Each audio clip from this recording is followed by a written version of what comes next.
This week on the show, it's about to get a lot more difficult to open a shop over on Etsy.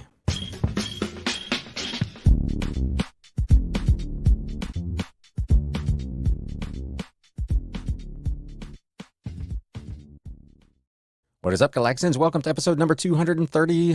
What is it, 237? I've lost track. It's a bunch. It's too many. Of the Galaxy CDs, Rocks, and Flips Reseller Talk podcast. My name is Ryan, and I'll be your host as we wade through a little bit of reselling news this week. Mostly some stuff going on over at Etsy, and then one quick announcement from eBay, and then a little bit of a what sold recap in the back half of the show with a pretty fantastic flip of the week this week, so you'll want to stay tuned for that. If you're a seller on eBay and you still have questions about the Winter Seller Update, I did post a midweek special edition episode of that. You want to check that out. I will leave a link to that show in the show notes and the video description down below if you have any questions on the Winter Seller Update. But with that, let's get into this situation over at Etsy. News updates. So Etsy quietly made an announcement last week, strengthening new shop onboarding to keep our community safe. And they are making a lot of changes with how they do their kind of new store onboarding. So this was posted by Brendan Mulrian, who is part of Etsy's support team. And we're just going to kind of cover the high points of this thing, and we'll talk a little bit about what it may mean for Etsy.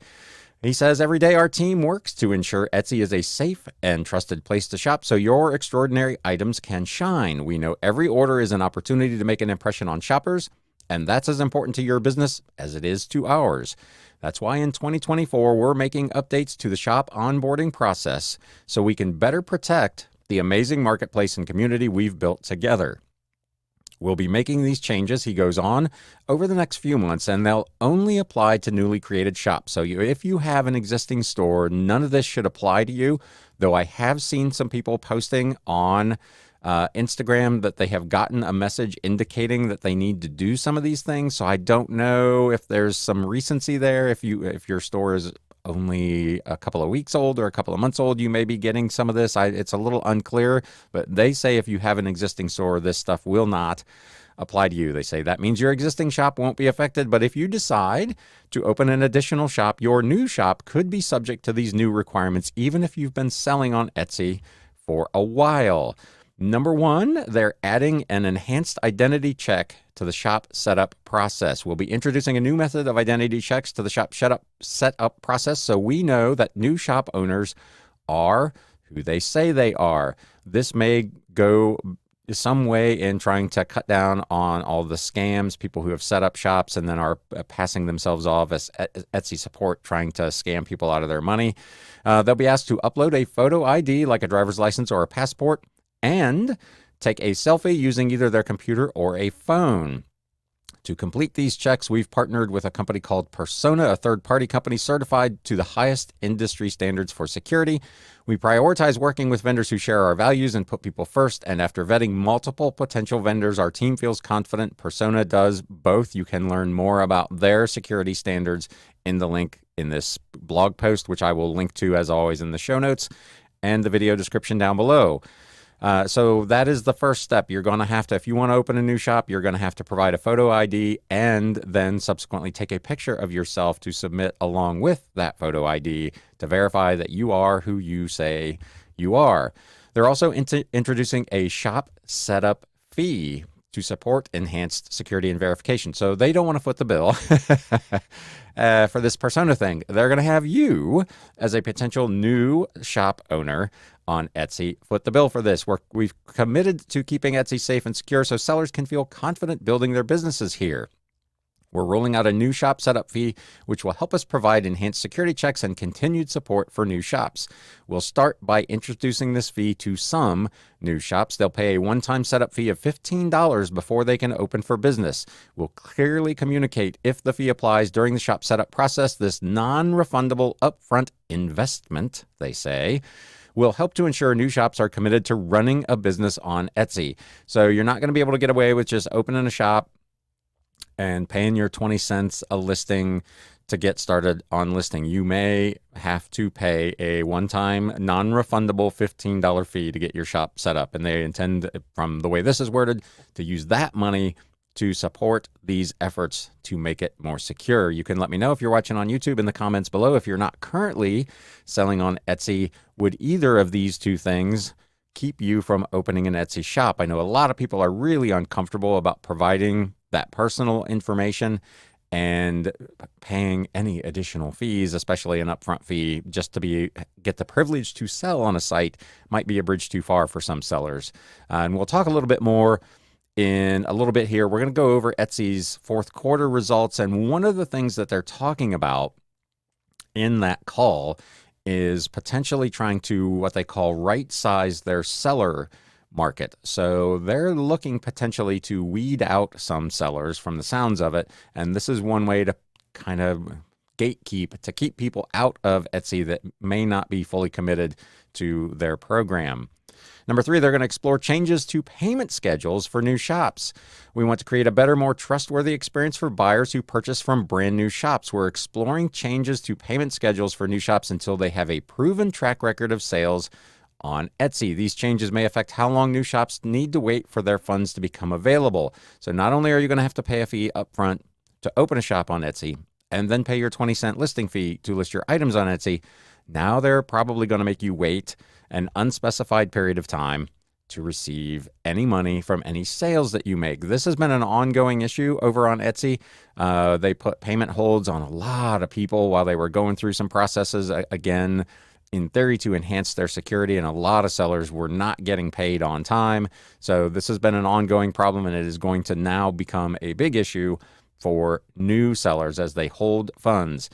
We're making these updates to help ensure sellers who are just getting started can fulfill their orders or provide refunds when needed. So they want a cushion in your Etsy payment account in case you have to provide a refund, so that you're not having to try to pay it on a credit card or some other bank account, or that you may just not pay the refund at all. New shops will see their payment schedule right in their shop manager after they complete onboarding. So once you've gone through the process, there will be apparently a calendar on your dashboard that shows you, I guess, sales made X day or X week will be able to be paid out at some future date. They don't say in this article what that time frame may be. If I was a betting man, I would probably be guessing it's going to be something like 30 to 45 days. I could be wrong. We'll have to wait and see how that shakes out, but that seems like a number that a lot of these platforms like to have a cushion of that kind of time frame. We'll be introducing and testing out these new changes over the next few months, and while we're working to raise the bar for new members of our community, we're equally committed to keeping them safe and helping them thrive once they're here. We'll continue to focus on education and adding protections to help sellers avoid scams that target new business owners. So if you are potentially thinking about selling on Etsy, this is something you need to be aware of. Fees up front, more divulging of personal information, and a wait for your funds. So again, if you're watching on YouTube, let me know in the comments below. Will this prevent you potentially from opening a shop over on Etsy? If you're listening to the podcast in the traditional podcast format, as always, you can email me at galaxycds@gmail.com, or you can DM me over on Instagram at galaxycdsrocks. This next article is also on Etsy over on eSeller 365. Etsy's Q4 and full year 2023 earnings call and their outlook was posted last week. Some interesting stuff there. Their general merchandise sales, essentially the total of the things they sold for Q4. This covers all marketplaces. So this is Etsy, Reverb, and Depop all combined. Q4, $4 billion, which was slightly down 0.7% versus the year before. For the full year for all marketplaces, they were $13.1 billion, which was down from $13.3 billion the year previous. Etsy had given guidance going into fourth quarter that they expected their gross merchandise sales number to be down for fourth quarter. I think they're probably pretty pleased that it was only 0.7%. And for the year, they were only down slightly. I imagine they're pretty stoked about that too, because I feel like they were expecting gross merchandise sales, general merchandise sales, to be less. Etsy itself was down a little bit from 2022, 11.6 to 11.8. Reverb was slightly down as well from 942.5 to 942.1 million. Depop, however, was actually up from 590 from 552 to 599.6. So a pretty nice increase over on Depop. So that, despite having to write down some market value on Depop, at least it's starting to move in the right direction. They did highlight a few other things. Another breakout number Etsy provided is the share of mobile versus desktop gross merchandise sales for fiscal year 2023. The percentage of mobile shoppers increased from 67% in 2022 to 68% last year. So 68% of their sales took place on the mobile app. So that tells me that it's very important. Again, if you're selling and listing on Etsy, think about and look at what your photos and what your descriptions look like on mobile, not just on desktop. I know a lot of folks list specifically on desktop, and you need to be aware, particularly on Etsy, that a lot of buyers are on their phones, and make sure that your pictures look good on mobile, not just on desktop. Active buyers, again, for all marketplace, they ended with 96.4 million active buyers, which was up 1.5% from the previous year when they had 95 million. Active buyers, they define as users who made at least one purchase in the previous 12 months. They did not break out individual buyer numbers for Reverb and Depop. They said that Etsy's totals were 92 million, so that means there were only 3 million or whatever, 4 million and some change active buyers on those other two sites combined. So Etsy is the 800-pound gorilla in that equation. They also, and this is the part I mentioned in the previous segment, active sellers, the biggest jump Etsy experiences with active buyers. That should say sellers. At the end of 2023, the company reported 9 million active sellers versus 2022 when it only had 7.4. That's a staggering increase, this article says, of 21%. That goes back to wanting to make a change in their onboarding process. They feel as though the per seller volume has dropped because there are essentially too many sellers over on Etsy. And that's one of the reasons they want to make the barrier to entry a little bit higher. They want to make sure that the people who are on Etsy, number one, are not scammers. Number two, are committed to thriving and performing within Etsy's guidelines. And number three, that everybody is making money. Again, you can let me know what you think of that strategy in the comments, but this is something that they're very clearly targeting. They do not want hundreds of millions of sellers on their site. Unlike other sites that'll just let anybody sign up and sell, Etsy is really trying to clamp down on their active number of sellers. For revenues and profits, for Q4, revenues were up $842.3 million, which was up 4.3%, which was pretty nice. For the full year, $2.74 billion, which was up 7.1%. Gross profits were also up $586.5 million in the quarter versus $581.4 the year before. And for fiscal year 2023, $1.91 billion in gross profit, which was up 5.4% from the previous year. Remember that gross profit is just the gross profit before any expenses which were related to their operations, anything that they did, or other financial factors, which include things like the write-off of their LO7 purchase and so on. At the end of 2022, the company reported a total net loss of $694 million, but in 2023, the bottom line looked positive again with a net income of $307.5 million. Last year, Etsy had explained that loss as a goodwill impairment charge as it wrote off that $1 billion that I just mentioned in goodwill value from Depop and LO7, which they closed or sold off at a tremendous loss last year. This article says, in simplest terms, that means Etsy paid too much for those companies when it acquired them, assuming they would grow faster than expected. Therefore, it had to adjust the value of those companies on its balance sheet, which is why they posted a net loss the previous year. So this article, if you're into the nitty-gritty of the numbers, this is a really, really deep dive into their earnings call. I'm not going to go over any more of it, but as always, again, there will be a link to this in the show notes and the video description down below if you want to dive into Etsy's numbers. But the big things are, again, that onboarding fee. And one other tidbit that did come out in the call, they kind of glossed over it, but this was picked up on some internet forums. Some Etsy sellers say they've received a survey discussing potential further adjustments to what they called the selling fee structure. This suggests that the company is evaluating a shop subscription model with different levels and fee structures per level, similar to what eBay stores are. I have been beating that drum now for a little while that I would not be surprised if Etsy did something to increase their take rate to get their fees higher. Introducing a store concept where you pay a flat fee per month and maybe get a slightly reduced rate is certainly an area where they could go to generate some additional cash flow. They did not comment on it on this call, but again, I think everybody feels like something like that is probably coming. So again, if you want to read more, there will be a link in the show notes down below.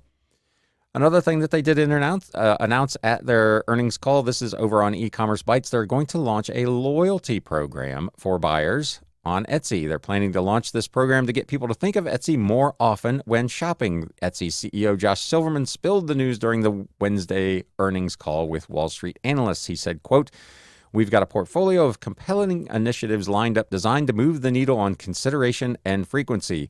In addition to gift mode, we're also hard at work researching options for a buyer loyalty program to give buyers explicit reasons to come back and shop more often." Remember, they measure active buyers as someone who made at least one purchase over the last 12 months. They would no doubt like to increase that number and to increase the numbers of individual purchases that each of those people makes. A loyalty program, in theory, would be one way for them to accomplish that.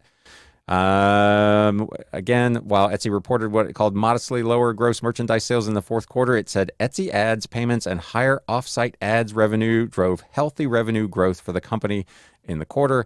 We're going to talk a little bit more about the Offsite ad program. Again, something I've talked about on more than one occasion on this show. When we get into the What Sold segment here in a few minutes, because I have a doozy for you. There's also, there's been some weird things going on over on Etsy with their shipping. They're overriding shipping settings. I got a message from Etsy a couple of weeks back that they were manually going in and changing all of my shipping profiles, all of my shipping settings to match the one that I used the most. What it resulted in was items that are not eligible to be shipped by media mail all getting switched to a shipping profile that is exclusively for media items. So my print-on-demand shirts and all of that stuff ended up in the media mail shipping profile. Ultimately, I decided, just based on my level of sales there, it was not worth the effort to go back and edit those several hundred items. So I have essentially washed my hands of the print-on-demand stuff. I've taken them all down off of Etsy. I may revisit that at some point in the future, but for now, it was just quicker and easier for me to take all of those listings down than to go in and edit them individually to fix the shipping. So that was a big, big problem. If you sell over on Etsy and you did not check your shipping on items when you got that message, which I'm sure probably everybody got, you might want to go in and take a look, particularly if you have shipping profiles that are set up for media rate, which are the ones you most commonly use. There is a really good chance you've got some stuff that you're not going to collect enough money on in shipping when you sell. This, however, is a different issue with shipping. They're displaying a new message indicating it's overriding sellers' shipping settings. That's a mouthful, which could lead to buyers seeing an overly optimistic delivery estimate, and it's causing a lot of confusion. Numerous sellers reported on a thread on the Etsy discussions boards that they're seeing the following message: "Since you've been shipping orders over the weekend, we added Saturday and Sunday to your schedule for you on whatever day and date they did it. This helps give buyers more accurate, sometimes faster delivery estimates. Remember, you can change this setting at any time." That should be my prerogative. I usually ship on Saturday morning. It's part of my routine. I get up in the morning and I do my shipments and I do a handful of listings, and Saturday is a normal shipping day for me. But on Etsy, I do not have Saturday selected as a shipping day. I wanted to allow myself a cushion if I didn't want to do Etsy orders on a Saturday morning, so I didn't have to do that. In my case, I went in and looked this morning when I saw this article, and in my case, they have not updated my shipping. My profile still says I ship Monday through Friday, so for me, this is not an issue. You might want to check yours. If yours has only been set up for Monday through Friday, there is a possibility that they have turned weekend shipping on in your profile. So there's your pro tip for the day. Go check your shipping settings on Etsy, because they've been messing around in there over the last couple of weeks and have made some changes that you may not want them to have. Etsy added the ability for sellers to add weekend processing times last year, but at that time it was an opt-in option. I don't know why they would do this. Again, I don't know why they're messing around with our shipping profiles. Whatever we've set up is how we want to run our business. I get that if you have Saturday turned on, it may look to a potential buyer like the shipment's going to go faster, but if you actually don't ship on Saturday, that's going to look bad. You're not going to hit your shipping metrics for things like their Star Seller program. So go in and check your shipping settings over on Etsy. Last bit of news for the day. This is going on over at eBay, and I've never been a big believer in this whole NFT thing. eBay kind of went all in. They bought some companies. They really started to push for this, and now they're starting to see the writing on the wall that this is not quite the market that they thought it was going to be. This article says this time last year, eBay was hiring to bolster its Web3 team to support its NFT marketplace in the UK called Known Origin. 1 year later, Known Origin employees were part of eBay's mass layoffs that saw the 9% reduction of their total workforce that we talked about a few weeks ago. eBay apparently has laid off as many as 30% of their Web3 team, according to NFT Gators, which cited a source close to the company who indicated that, quote, the relationship between eBay and Known Origin has allegedly soured, unquote. We confirmed that at least a handful of those employees in Manchester, England, working in marketing and tech positions, posted on LinkedIn in January that they were looking for new positions because of layoffs or redundancies, as they're called in the UK. After a whirlwind year at Known Origin and eBay, my time has sadly come to an end due to restructuring and redundancies, wrote one former employee. So the handwriting might be on the wall for eBay's venture into NFTs. So you'll want to be aware of that. That's going to put a wrap on the news. I don't have it here to show you.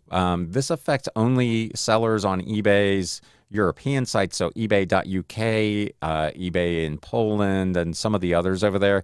There's some new regulatory fee. It should be in your eBay updates. A notice was sent out that there's some new regulatory fee if you sell not on ebay.com and or ship to those countries, but if you have listings on those specific sites, ebay.fr in France and so on, there's some new regulatory fee that I believe, if my memory serves me correctly, is like 0.38% of the total amount of sale. So you might want to go look into that if you are a seller on one of those sites, and I don't know, maybe even consider getting off of those sites and just selling on ebay.com. Frankly, if you are selling in Europe and you're on one of those sites, well, tell me what is the advantage to selling there versus just being on ebay.com. I'd be curious to know what that looks like as well. With that all having been said, let's get into this what sold stuff.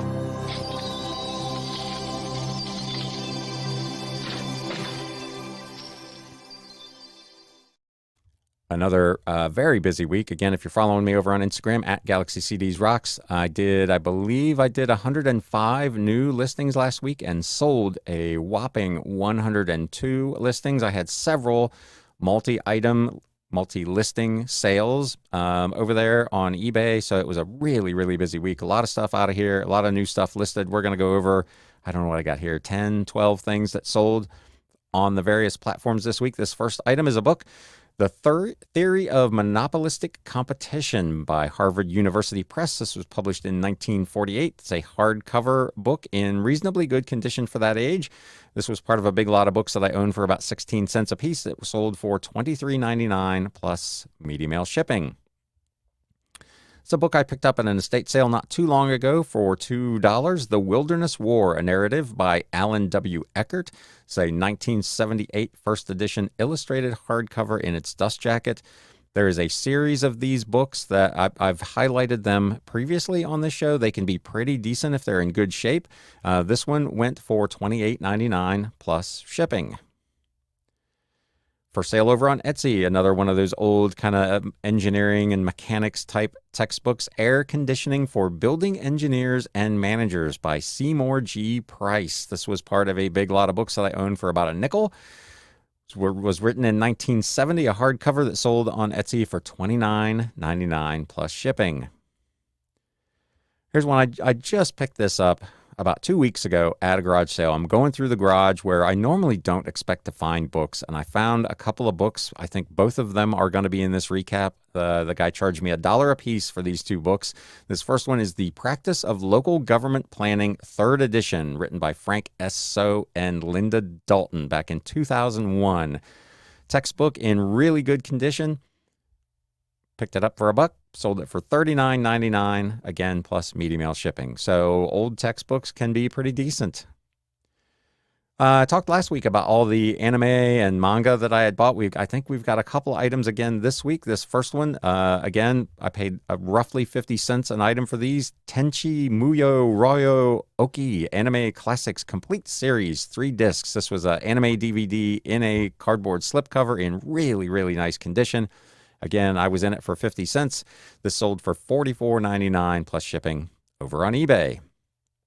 Another one from that same lot. This sold on an offer. I had it listed, I believe, for $54.99. I got an offer of $47, which I accepted. Le Portrait des Petites Cassettes, the complete Sentai Filmworks DVD. This was new and sealed. Came out in 2010. Very difficult to find, new in package.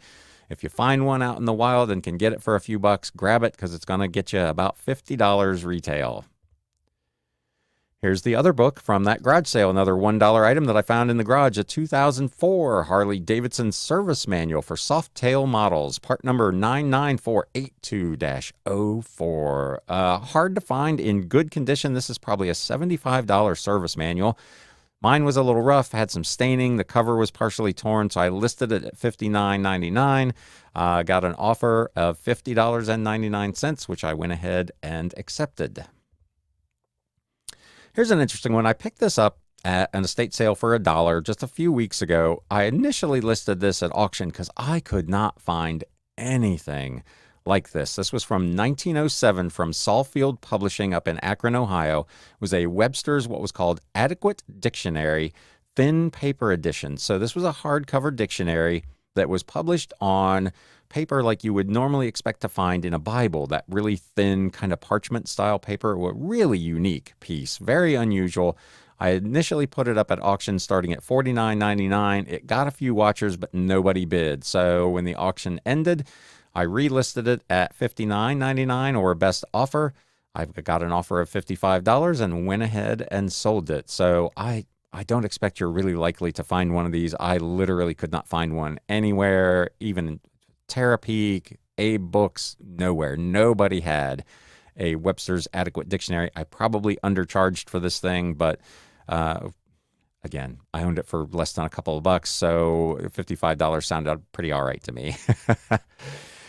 And here's your flip of the week, and this is one we're going to talk about with the Etsy Offsite ad program. So this is the Bell Jar, written by Sylvia Plath. This was a 1971 Harper and Row, first U.S. edition, first printing, hardcover with its dust jacket. There are a ton of first edition copies of this particular work out there in the wild. First printings, however, are incredibly scarce, and for whatever reason, this book in its first printing has terrific value. I had this listed for $399.99 and sold it for full price over on Etsy. I picked this up at a garage sale back in the summer. I was at this sale. She had a bunch of books in the garage. I've talked about this in a previous episode. I bought some of those books, and as I was paying, she says, do you buy a lot of books? I'm like, yeah, I do. That's kind of what I do for a living. And she said, well, I'm in the process of downsizing, and I have got a living room full of books. Would you like to go through them? So I went in, and I ended up picking up probably 60 or 80 books in her living room. And we worked out a deal. This was one of the ones that she charged me a little extra for, but I still got it for like $5. Sold for $399.99. Absolutely outstanding sale. However, this sold to a customer in Australia, and it sold through Etsy's Offsite ad program. So we've talked about this program previously, and this is another of my plea. Etsy, if you're listening, it might be time to think about maybe putting a cap on this Offsite ad program thing, because this was pretty brutal. So they charge you this fee, of course, on the price of the item plus shipping. Well, because this was going to Australia, the shipping was like $40, $50. So the fee ended up being on that total amount, the offsite ad fee portion alone, before you figure in their payment fee and their regular 6.0 or 6.5% selling fee, ended up being about $68 and some change. I think it was $68.86 total just for the offsite ad fee portion. By the time you added in all of their fees, the fees alone were about $90 on this. Now, to be fair, I still made just a little bit over $300 net on this thing after my cost of goods sold, which it's hard to complain about that. But that offsite ad fee, $68 is a huge, huge bite. So Etsy, if you're listening, here's my plea once again. That fee needs to come down. I know you're making a killing on it. But in my opinion, for what it's worth, and probably in the opinion of a lot of others, it is just too high. That is too big of a number. Put a cap on it of $35 max or something. Paying you $68 because you showed my item on Google, frankly, was a little difficult for me to take. Again, I guess I shouldn't complain. I made $300 on the sale on a book, but nonetheless, boy, that was a huge bite. So anyway, that's going to put a wrap on this week's episode. Hopefully you got something out of it. If you did, do me a favor. If you're watching on YouTube, hit that thumbs up button. If you're not currently a follower of the podcast or a subscriber to the YouTube channel, please consider doing that as well. As always, if you could share this with any of your like-minded reselling friends, I would appreciate it. The numbers are continuing to climb, particularly over on YouTube. It's been wild, really, to watch the last couple of months. The podcast portion version continues to clock somewhere around 150 to 170 listens per week, according to my stats over on Spotify, which I don't think are right, by the way, because sometimes I'll go in and look at my Apple numbers, and my Apple numbers are higher than what Spotify has shown me that's supposedly for everybody. But nonetheless, the YouTube version of this has consistently been 400, 500, 600 views, so I appreciate everybody taking the time to watch and or listen, whether you're watching me or just listening to it in the background while you're listening or doing other things. I do absolutely appreciate it, and I hope you get something out of it. So with all that having been said, it's time to sell. Thanks, guys. You have been listening to the Galaxy CDs Rocks and Flips Reseller Talk podcast. Thank you so much for tuning in, and we will catch you again next time.